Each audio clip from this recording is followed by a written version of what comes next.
What is going on? Welcome back to another live stream. The eve before Christmas Eve, the Christmas Eve before the Christmas. We have Dylan Martin fishing is hopping on the live stream later today. He's got some cool pieces that he wants to talk about. He's super cool. He was awesome to have on the channel last time. So I'm really excited for him to pop back on tonight. Before he gets on, we'll chit chat and BS a little bit. If you tune into the live, leave a comment or something so I can talk to you. The three guns that we have out on the table today, and I'm not touching them, YouTube overlords. I'm not touching any of these guns. I have the P365 Legion. I have the Rifle Dynamics Quick Hatch with the bayonet, the suppressor, the shovel handle, all everybody's fun favorites. Those are my feet. You're not paying for those, but you get a free show. And then there is the P226 Zev. Dylan Martin Fishing. What's up, dog? Yeah, if you want to wait like a couple of minutes till we get more people and then hop on, or you just want to hop on, man, it's you got the link, whatever you want to do. I'm just gonna be talking till you hop on. So I do. This is probably my most frequent concealed carry gun, the P365 Legion. I actually did just get done filming some content with this today because it is one of my favorite 9mm guns and definitely my most favorite concealed carry gun. It has a 17+1 capacity, which is really dope. I really like the grip module on this too. It is a metal grip with that magwell there. Even though it's all metal, it's actually still pretty light. And with the integrated slide comp, it does shoot very flat. Dylan says, I like the GoPro footage. Well, thank you. Yeah, I had a lot of that actually from my last range trip that I didn't really post. So I figured I was like, oh, I'll just post it. I thought it was pretty cool. We have a ton of more GoPro footage coming from this weekend's range day that's going to be dropping like within the next, I don't know, handful of days or something. So we also got the Rifle Dynamics Quick Hatch, which is very dirty from the range this past weekend. I'm probably not going to get to clean these guns in a timely manner, but that's okay. Man. And then the 226 is actually probably still a little dirty from the range too, but we'll throw her out on the table. It was kind of fun shooting the quick hatch here suppressed with the bayonet. It was a little ridiculous looking, but that's okay. I just don't have as much fun shooting this gun suppressed as unsuppressed because I really do like the muzzle brake on the front. I did get a really cool shot of me bayoneting and then exploding an orange, so that'll be a short that's going to drop at some point. That was a pretty cool. That was some pretty cool footage. I think the coolest little video that we filmed was me exploding the orange with the 12 gauge. That was a lot of fun. And I think what else did we explode an orange with? I don't even remember, but there was another gun we shot an orange. I think it might have been the Glock 17. I'm not quite sure. So yeah, what else? We shot some crackers. That was fun. We shot some spoiled ham. That was a good time at the range. What else did we do? We did run a lot of bill drills because I did just get a new shot timer. So we ran some bill drills. We ran some Mozambique drills. We ran a lot of like AR AK comparison drills. I think. Trying to think of what else we really did. I don't know. We did a lot of stuff. I did not bring. No. I did not bring my P365 Legion to the range because I forgot it was in my fanny pack and I kind of just forgot to pack it. So I didn't really get to shoot that one as much, but that's okay. I do just really enjoy shooting my AKs and full size handguns at the outdoor range specifically, just because I can like LARP a little bit harder. I don't know. I'm not really a big super duper fan of the indoor ranges. They're just not as much fun, unfortunately. Dylan was at Bass Pro Shops today. What'd you get? Anything cool? I am probably gonna. So you have M16 message retracted already. I have a AR that kind of is M16 esque. It's got a quad rail up front. It's got a fixed stock. It's got a 16-inch barrel, so not the 20-inch barrel of an M16 truly, but 40 rounds of 30-30. There you go. Is that pretty cheap or is it like a wee bit expensive? I don't know. I don't think I've ever bought that. That's why I don't know. I don't 9mm is not my favorite caliber, but I do really appreciate the little 9mm handguns that I have because I mean, That was 50 bucks. That's not too bad, I guess. But yeah, I mean the 9 mil, like I was still shooting that super cheap, like those super cheap, shitty hollow points. So we went through. I mean, I think we went through 500 rounds of that. Yeah, I'm getting the blank stare from cameraman over here. Okay. Yeah, we went through quite a bit, quite a bit of that. Um, Cameraman wanted to shoot their Stanley Cup. I wouldn't let that happen because it was irresponsible. I only shoot food because I know it's going to explode. I feel like a Stanley Cup would ricochet and maybe cause some emotional damage. Um, I call that AR Fortunate Son. Yeah, it's a classic. Um, yeah, so I'm hoping. I mean, I am going out of town for a couple days. Tomorrow morning, my flight leaves at the butt crack of dawn.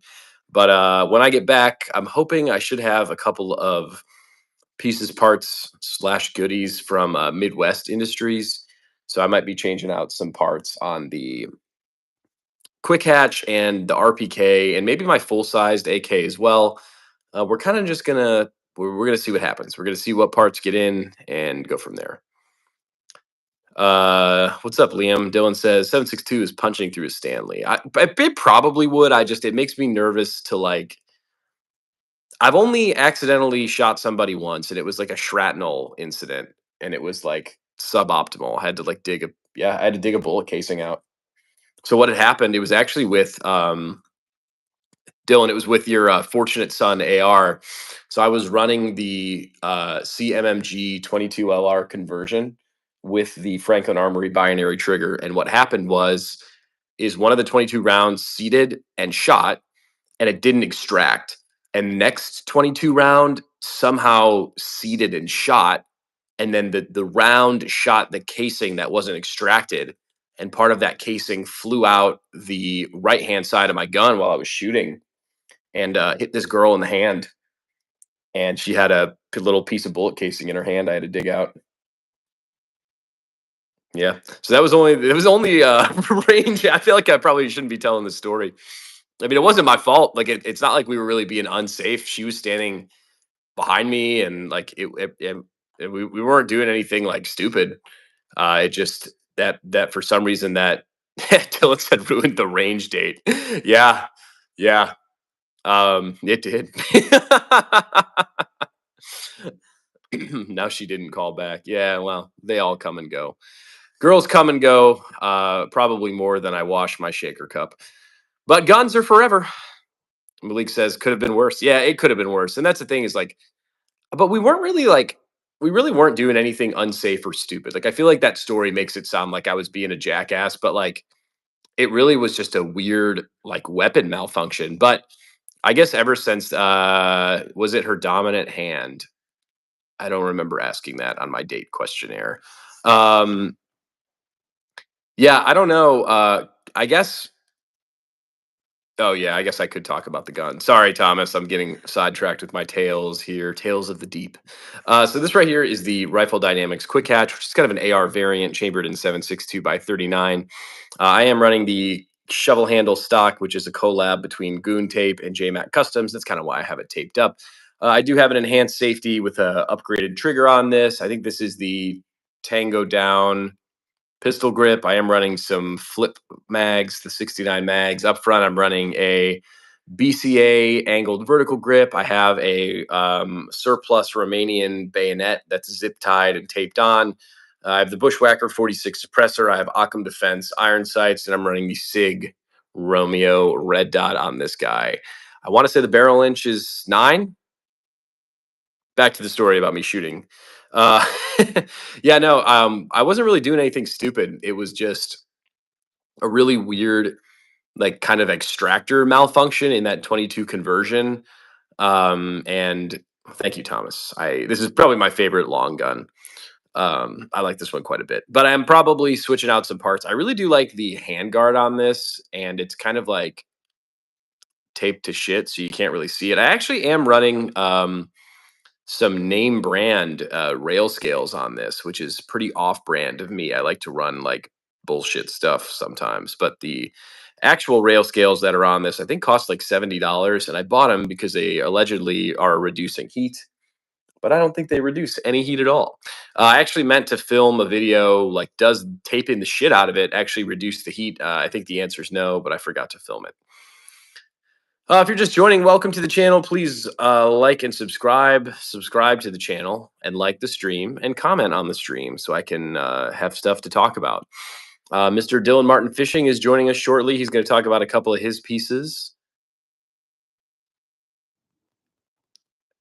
But the guns I have on the table here are that Rifle Dynamics Quick Hatch we were just talking about, a little AK variant.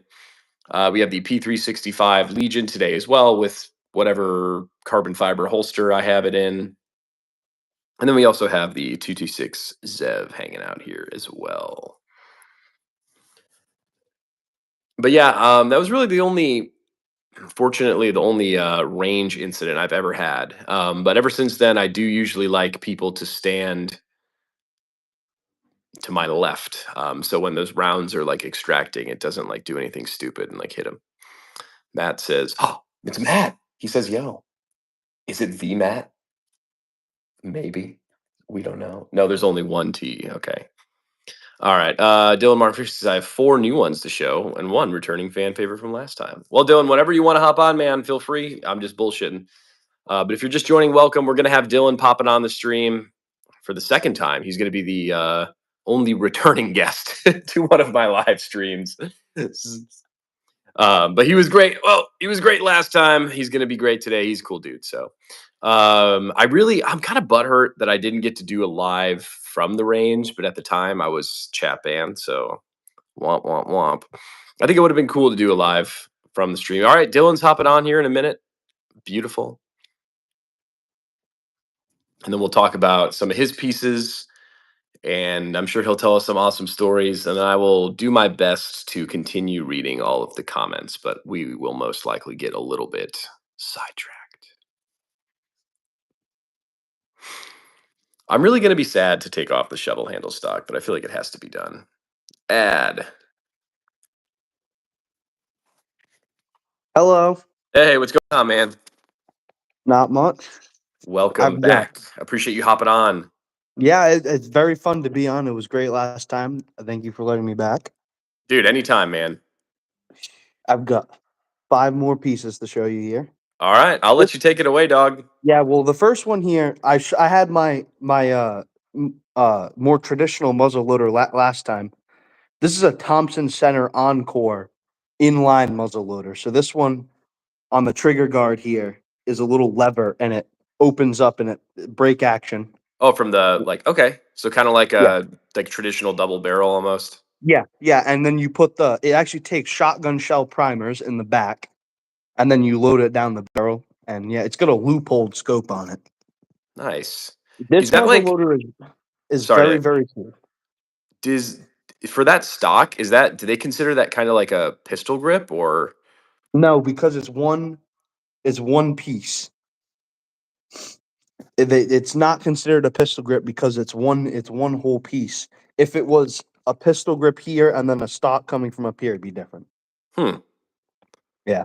But this is one of the most customizable muzzle loaders out there. They actually sell they sell barrels for almost any caliber of rifle round that you can put on this and turn it into a single shot rifle. They even sell one that's only 10 inches and it turns it into like a 44 Magnum. Ooh, are you It's allowed to pretty have cool. that short of a barrel in Massachusetts there? Yes, because it also you change the stock to a pistol stock, so it turned it to a pistol.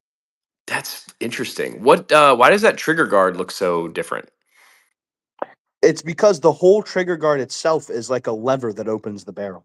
Okay, all right, that's right. Yeah, What? it's also a 50 caliber, but this one is much more modern. It's a steel barrel, so it can handle like 150 grains of black powder. What are you usually hunting with that? Deer, deer Deer? usually. Yeah, it's you could shoot a deer like at 200 yards with this thing. That accurate? Yeah, it's very accurate. Yeah. And do you prefer shooting that one because it's break action? Is it just easier to clean or? It's much easier to clean and it can use modern substitutes to black powder that the other one can't, Oh, that like are the shotgun way less primers. corrosive. Yeah, Gotcha. it's way less corrosive, so I can shoot this like 5 or 6 more times than the other one before it starts affecting the accuracy. Gotcha. Well, that's cool. Yeah, I've got above it here another over under. This one is a TriStar. It's chambered in 410. Smaller, right? That's one of the smaller Yeah, ones. yeah, it's the smallest shotgun cartridge. Yeah,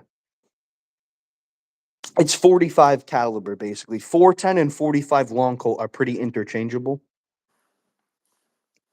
So any 45 long Colt gun, as long as the cylinder on it is long enough or the chamber on it is long enough, you can put a 410 shell in it. Hmm. But most 410 guns can't handle the pressure of 45 long Colt. But in dimension, they're exactly the same. Interesting. That's a nice. I like that wood on that. Is that stock or did you stain that one too? No, that's how it came. I bought it. It was $400 actually, and Wow. they were selling a set of 410, 20 gauge, and 12 gauge, and you could buy each of them for $400.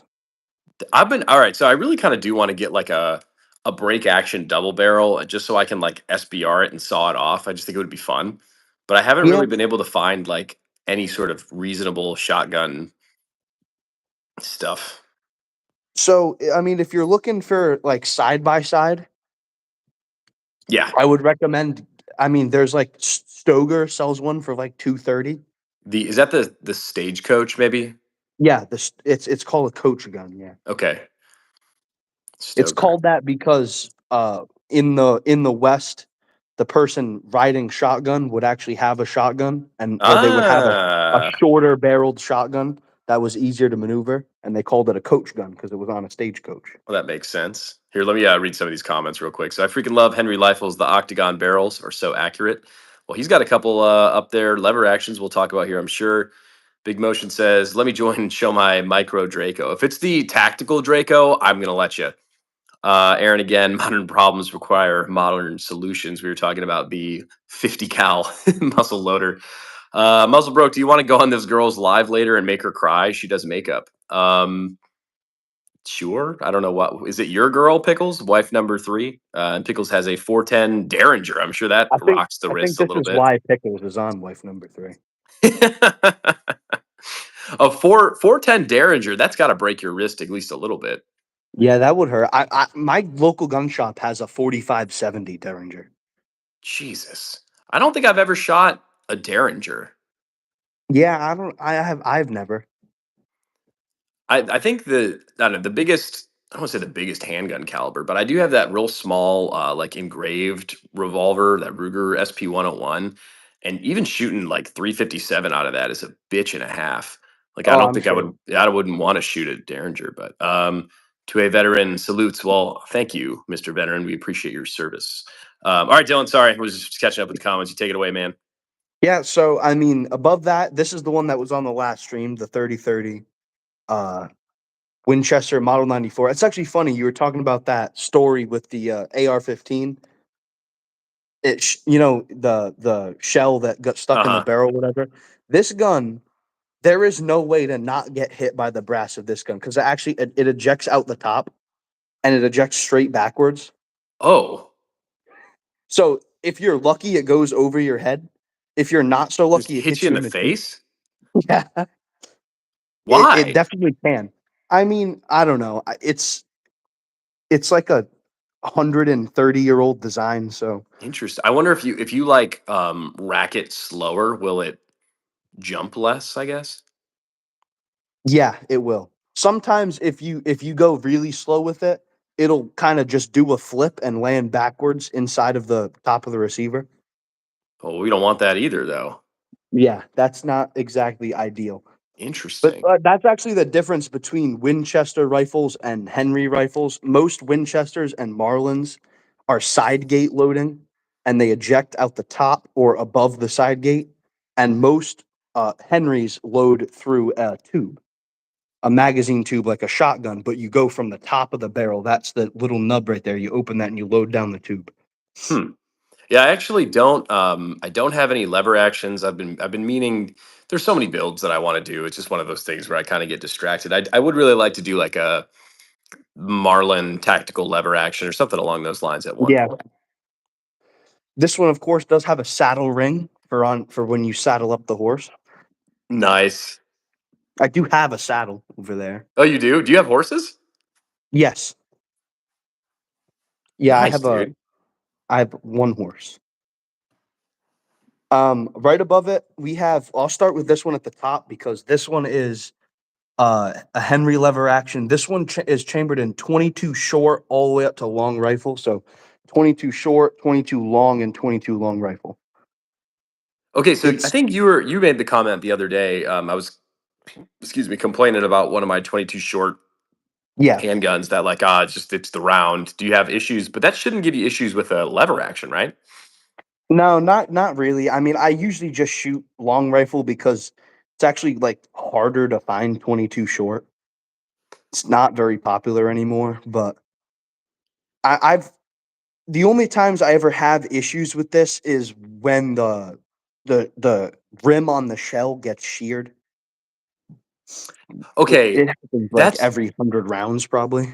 all right. Talk to me more about this shearing because that's got to be what happened to me with my little 22 LR AR conversion. Because like, Yeah, I mean, like the rim on a 22 is not exactly like robust or hardy like most other cartridges. So the extractor sometimes can just kind of just pull over the rim like that and just shear it, mhm, and then you have to clear it physically, or yeah. or it, or you'll have a failure to feed on the next one. So, but that's what I'm not understanding about my story then is because it's still it may not have fed and seeded all the way, but it's fed enough to go off.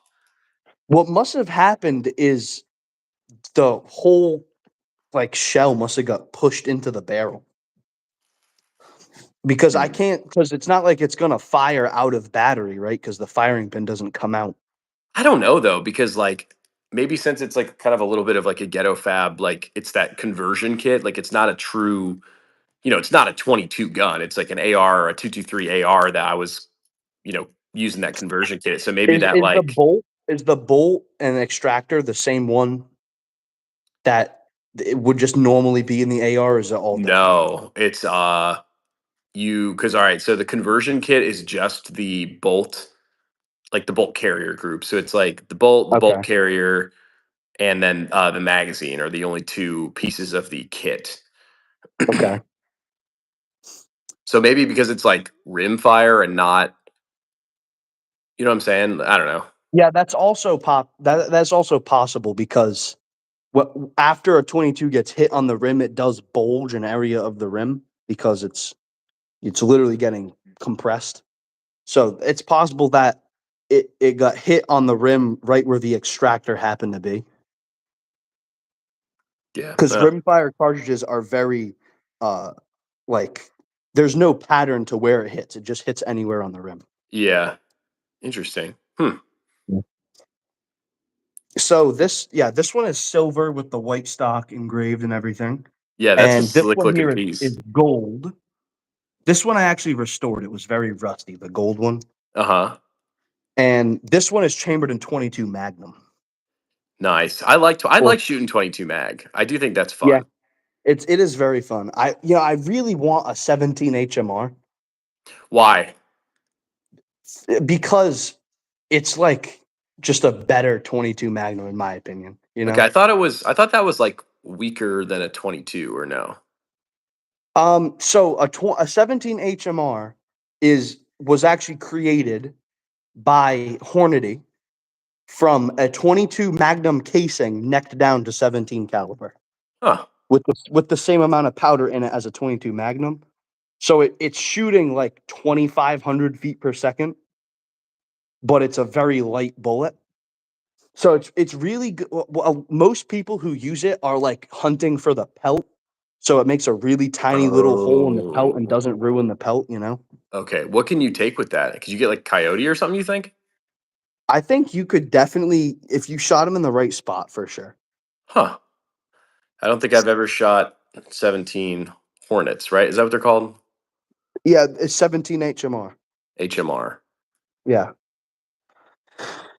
It's just a 22 Magnum shell neck down to 17 caliber, so it's much lighter, so it goes way faster. I mean, I think you can get like the super high performance ones at like 2,800 feet per second, Jesus. Well, tell me how whereas you like a regular restored that 22 mag one. is like 1,200. Oh yeah, this one on the top of the receiver. Well, let me walk around the table. On the top of the receiver, where the notches and the lettering Uh-huh. all the way down to about this ring on the barrel was completely rusted. So I took the barrel out and everything and re-blued it, so it looked a lot better after that. Dude, that looks really good for that whole piece to have been rusted. Yeah, I guess moisture or something got on it, and then it was put in like a safe, and it just kind of rusted it, you know. Yeah. Huh. Well, shit, I know who to call if I rust up any of my guns then. You Yeah, could I mean, I've done it for a few different guns. Some of them I don't even own myself. I just did it for other people sometimes. Yeah, I was gonna say that's like probably a good like little business model there. Just go around and try and buy up some rusty old guns and then just redo them. Yeah, you could definitely go to like a gun store and buy like like a gun that's like definitely been neglected for a while and kind of flip it. You I've just done have to have the money to start off with, you know. Yeah, I think I've done that like once or twice with like I don't know, kind of like acquaintances selling. Hey, I'm selling this random gun. You want to buy it? It's like, oh well, what are you going to charge me for it? And then go to the gun show and flip it for like 50 or $100, but not really to the extent of Yeah, I'm actually doing anything besides like just cleaning it real quick. yeah. I mean, most guns now are hot dip blued, so they take the barrel after it's been forged and they just dip it in a big vat of hot bluing solution, and Hmm. it covers the whole thing very well. So you don't really see rust on newer guns unless they were like scratched and then moisture got in the scratch, which is also why it's important to wipe down your guns every once in a while. Yeah, I clean mine all pretty neurotically, but yeah, I do Yeah. recommend cleaning them pretty much. I like to try and just do it after every use. Yeah. I mean, usually I'll go like every 100 rounds, Yeah. depending on what it is. Like the 3030 is such an old cartridge that it's like it's not like modern ammunition, except for the fact that it's smokeless powder. That's like the only thing it shares in common with modern ammunition. Because like it's a true rimmed cartridge. It's not semi rimmed like new stuff is. Yeah. So like this gun, it wears differently than a regular gun. So you got to clean it differently too. I mean, that goes for all the muzzle loaders and pretty much everything that's got that like a little bit of a Yeah, I different. mean these break action muzzle loaders, you can get like a bore snake, and it's like a Yeah. string that you let go down the barrel, and then you pull it through the whole thing, and it's a lot easier to clean. Nice. Well, definitely Yeah, some and you can use pelleted black powder. It's like it comes in 50 grain pellets instead of loose powder, and you just drop a couple pellets down the barrel and then the bullet. hmm. Well, definitely some very cool pieces. So appreciate you bringing those on the channel. Yeah, thank you for having me on Really, again. really It was cool lever always action. fun. That white one looks super sick up there. I think that might be my favorite. Yeah, this is very cool. It was $800, so Nice. That's a pretty good you deal get what for you a pay lever for. action. You know. Well, cool, man. Appreciate you hopping on.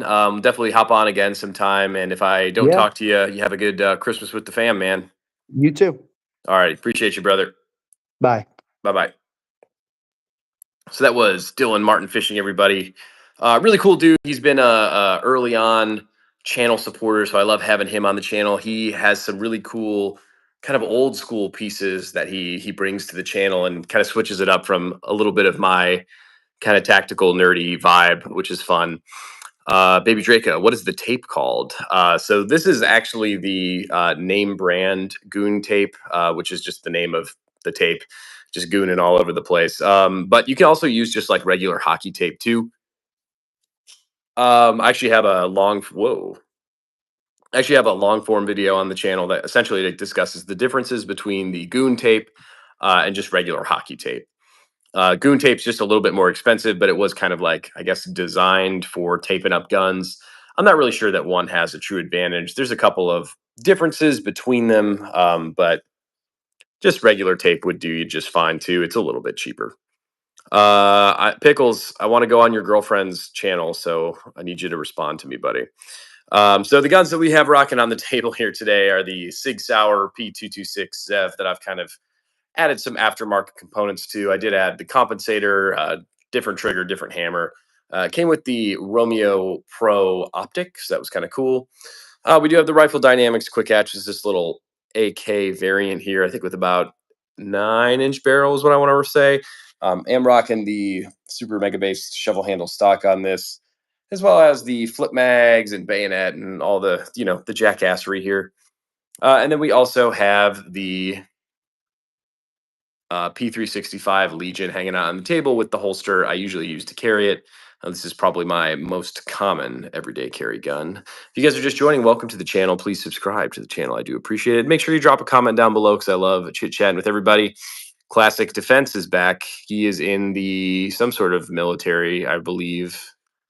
I don't recall which specific one. I don't know. My stomach hurts. We just got back from unlimited sushi, so struggling. It was good. There's a lot of sushi though, a lot of fish in my mouth, just like a classic Saturday night in undergrad. Yeah, I don't know. What do we want to talk about today, boys? I hope everyone has a fun Christmas. I don't know if there's anything like I feel like there's not really too much fun stuff going on until New Year's. We were just kind of solidifying the New Year's plan. I think we're going to some all you can drink something or other. Maybe who knows? Figure it out. Maybe they'll have some snacks. Hopefully, like some rotisserie chicken or something. I don't know. I feel like all these places just have like garbage junk. Anyway, we're derailing. I did drop a pretty cool long form video today with like some GoPro footage from the range day. Was showing off a couple of the handguns with the P226 included there. I thought that was quite a bit of fun. So check out that video if you want to see any sort of GoPro footage. I think that was neat.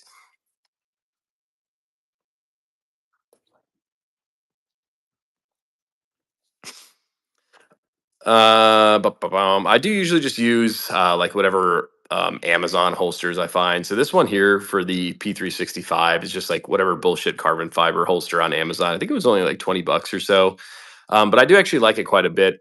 I do usually prefer the carbon fiber over the regular because it is like a little bit more lightweight and it just like feels a little more sturdy and stable, I guess, if that's what you want to call it. So we got the P365 Legion, the Quick Hatch here, and the 226 Zev. But we really appreciate Dylan Martin Fishing being on the live stream today. Super cool dude with lots of cool pieces and lots to talk about as well. I actually have to pack for a flight that I'm going to be taking here in a couple of hours. So I think I'm going to go pack right now. But I might be popping on another live stream later tonight before bedtime. So keep your eyes out for that. Dylan says I have a gun broker addiction. Dude, it's the best place to buy them. Get them cheap.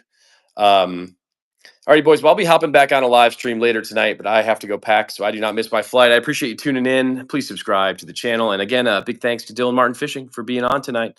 I'll be back on in a couple hours. All right. I'll see y'all later.